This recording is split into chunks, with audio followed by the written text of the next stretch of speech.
What's up? Happy Tuesday. How's it going? I'm late. I have kids. That's my excuse. I will use my kids as an excuse until they're 18 and out of the house. I'm just saying.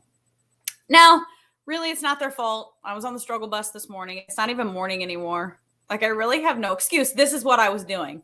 So what I've noticed about technology is if I try to show someone how to do something on technology, or if I try to do something in a hurry with technology, it's like I'm 500 years old and I don't know how to do it. So I'm going to say what I've done before I forget to plug it.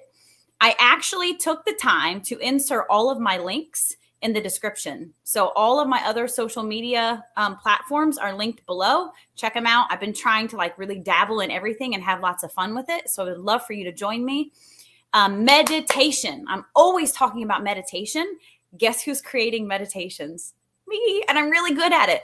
I will actually sit down to create a meditation and have no clue where I'm going to take us and just go with the flow. So I've been creating meditations. I put a link to my most recent meditation in the description. So check it out. It's really cool, really soothing and relaxing. My meditations are usually like 15 minutes to 15, 20 to a half hour. So if that's too much for you, just run through the first 2 minutes or 5 minutes, get into a really nice space, take a deep breath, and just go away. Just go away into the quantum, relax your mind, relax your soul, because this is when we open up a pathway so the divine can flow through us and deliver all of the delicious things that this world has to offer us. Okay, let's get into it. So today, I want to talk to you about how very, very important it is to reinforce the positive and the accomplishments with our kids, to reinforce what they have done right as opposed to what they have done wrong. And now some people may say, well, we've got to be realistic. We've got to raise our kids to know that in life, the negative is pointed out to you.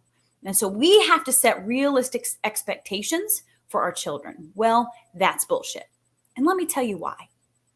Because as human beings, we naturally have a tendency to focus on the negative. Why? Do you know why? If you're here, say hello. I'm opening my comments. Do you know why we have a tendency to focus on the negative? This is like a maladaptive mechanism for us. We are primitive beings. Our minds are trying to catch up and shift forward, right? Because we are always trying to stay safe. We used to run from tigers, hide from lions. We were always looking over our shoulder to stay safe. This is the sympathetic nervous system guiding our life. That is not where we want to live from. And so when your children are raised in an environment with a natural genetic predisposition to focus on the negative, it is so important that we reinforce the positive, because there's plenty of people telling them the negative shit that they're doing, the mistakes that they're making, how many X's they have on their paper, what's going wrong. So as conscious parents, we have got to reinforce the positive. It's so essential. And so what happens is we are born, right? We are born. We come into a society. We go into a school that says, this is what you're doing wrong, fix it. Instead of, this is what you're doing right, enhance it. And so that's when it becomes our responsibility, because the way that our brain is wired is that if we continually reinforce the negative, these neural connections become very solid. It's called myelination. It's like a web wrapping around the neural connection in our brain, making them really, really solid. So they're very hard to change and disconnect and rewire, because your brain wants to be sure and solid, right? And so let's take it to the sports arena, because we always go to sports, don't we? So what happens is, let's say, for instance, your kid makes a mistake. I'm going to say hockey because I've got 2 kids that play hockey. They make a mistake out in the rink. They sit down on the bench. The first thing the coach says to them is probably a conversation about what they did wrong and how to improve it. And that's fine. It is what it is. But you know what you get to be? The buffer. You get to be the buffer. You get to be the conscious guide in their life, that when they step off the ice, you tell them everything that they did right first. And then you take it a step further.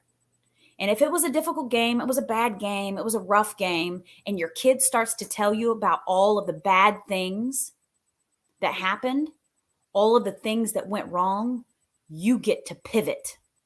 You get to help them pivot. You get to refuse to have the conversation with your kid about what's going wrong and what went wrong until they tell you at least 5 things that they did good in that game. And if they can't come up with 5, then 2 that they did good, and then 3 more that their teammates did good. And so what are we doing when we are having these conversations? When we are refocusing our children, we are creating new neural connections. And when you do it when they're children, it's called neuroplasticity. And we have it as adults too. We have it forever. Our brains can change forever. Doesn't matter how old you are. They used to have us convinced that we were fucked once we turned like 30 or 35. It was all downhill from there. Well, that's not true. That is so not true. You can change your structure, function, neural connectivity of your brain at any age. I don't care if you're 102. You can make a change. But kids are so pliable and moldable. Their brains are neuroplastic. It's like modeling clay. You shape and mold it. And this is why we have to be so intentional about our communication with our kids. So when we start having these conversations and helping our kids refocus at a young age, they carry it with them through the rest of their lives. Those connections become myelinated, positive connections, like the opposite of the connections that we had, because our parents didn't really know about conscious parenting. My parents were really young. I was way older, birthing children. Not that everybody is, but like we know, we have the knowledge. The knowledge is there. We understand the importance of pivoting, of helping our kids to focus. What's up, Dan and Damon? Helping our kids to refocus. It is so huge. Because, like I said, and you know, like some people will say, well, this is like too fluffy, right? This is too fluffy. Like, let's be realistic. And again, I'm going to say it again. That is bullshit, because we have a natural tendency to be hard on ourselves. The world is hard on us because of the way that our society is structured. And so it is not fluff when we are boosting our children's self-esteem and focusing on the positive. There's plenty of other BS going on out there that will help them focus on the negative. And so really, it's about a balance, right? It's like that yin and yang, light and dark. You got plenty of the darkness out there pulling you toward your natural tendency. And then so if you're the conscious parent over here saying, what did you do right? Oh, no, I don't want to hear it. Tell me what you did right first, and then we can talk about what needs to be fixed. Because then you shift your whole vibration. You shift your whole point of focus. You put your brain and your body and your soul in a place where you can actually have a constructive conversation about what went wrong. Because if you have that conversation about what went wrong immediately, do you know what it's infused with? Emotion. Have you ever been in a fight and gotten nowhere? Why do you get nowhere? Because it's all out of emotion. Because you're operating from your sympathetic nervous system, and all of your blood is like focusing on your vital organs, your fight or flight. And so you're not reasonable, and you're not going to accomplish anything. When your kid gets off the ice and they're pissed off because they did something terrible and they're upset and they're throwing their stick and they're raising hell, you're not going to get anywhere. Tell them to breathe, take a drink of water, sit down, and shut up for a minute. And just breathe. Just breathe. Do you know what happens when you just stop and breathe and smile, like force a smile? You reset your entire nervous system. It seems so simple, and it is. It is simple, but it is so powerful. And oftentimes we minimize the simplicity. It's like, oh, that seems too simple. It can't work. It's too simple. We overcomplicate life. We overcomplicate life. And when you can do something as simple as shift your focus, show your kids how to shift their focus, life becomes so much easier. Life becomes about the positive and not the negative, and you get what you look for. So if you're always reinforcing with your child what went wrong and feeding into their emotion and their negativity, you are teaching them, you are laying the foundation for a brain that looks for and gets the negative. So there's a simple solution. Point them toward the positive. Make it a non-negotiable. That is what I do. So I'll give you a specific example. Yesterday, James got off the ice. He was practicing, and there's a bigger kid there that's kind of fucking with him, and we're working through it. But he wanted to, the first thing he wanted to talk about was all the drama, everything that went wrong. And the drama is occurring because of his continual focus on it. And I have not been as intentional as I should about shifting his focus. And so when he got in the car and started running his mouth, the first thing I did was stop, breathe. I want to know 5 positive things that happened for you on the ice today. Then you can tell me what's going on. Then you can tell me the issue that you're having. But first, I want 5 positive things that went right. And do you know what happened? He listed the 5 things, and then he didn't even want to talk about the negative. It fell out of his field. And this is what happens. It leaves your field. And then when it leaves your field, it is no longer a point of attraction. We are magnets. We either magnetize the bullshit, or we magnetize the awesome, beautiful things that are happening in life for you.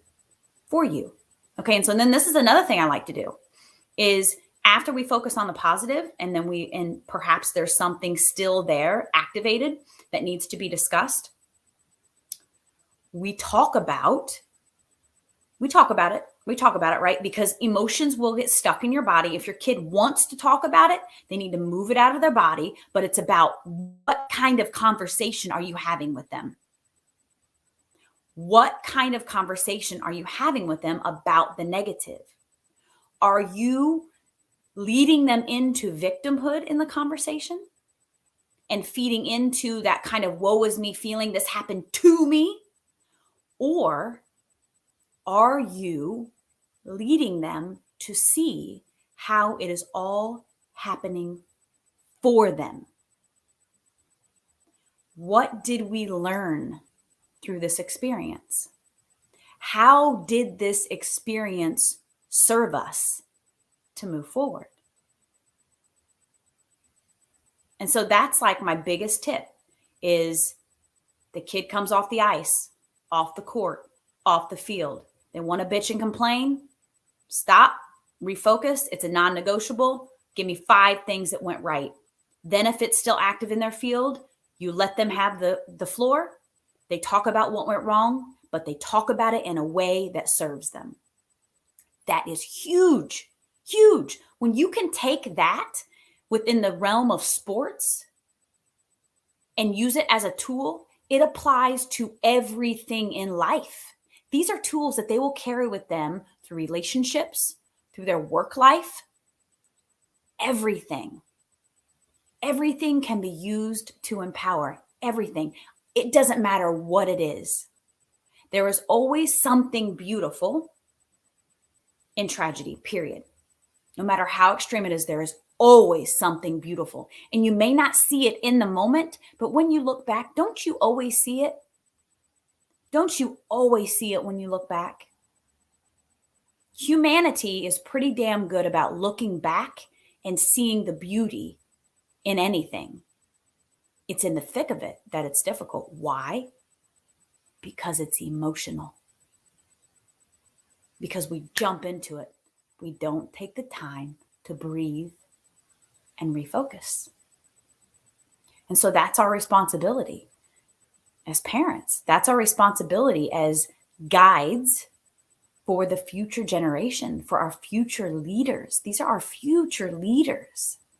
And I love what I'm seeing in the sports world as far as mindset. I love hearing about, college campuses that are really focusing on, they see an athlete struggling and, the coach is addressing with them, what is going on with you emotionally? What's going on at home? What's going on in your heart? What sort of patterns have you developed in your mind? What sort of internal dialogue do you have? This is huge. I'm so impressed with it.